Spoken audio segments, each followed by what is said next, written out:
Огромна реформа на администрацијата со огромни позитивни ефекти по невработеноста во земјава. Имено, изгласан е законот според кој секое јавно предпријатие, освен директор, ќе има и заменик директор. Веста ги израдува стопанствениците. Да чуеме што велат тие. Што да ви речам, бе, супер меркато. Заменик директори кладоа. Одлично, ние ќе го плаштаме тоа приватници. Зашто не клајат и заменици на секретарите, нека клајат. Заменик благајник, ние ќе плаштаме, немаат гајле. Кај го имат бетонешче, бе. Што не клајат заменик во фирма на брат му да видам јас. Кај приватњаците што не клајат по еден заменик. Ме разбираш? Што мене заменик не ми требат.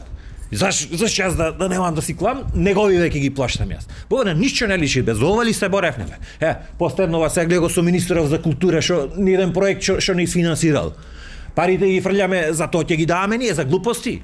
Се спремат културолошки апартхейт на Македонија, јас да ти кажам. И ова не е убаво, ми е втор жолт картон и гитло од овде и не бива да бе држава вака, не се прави држава, како ти речам.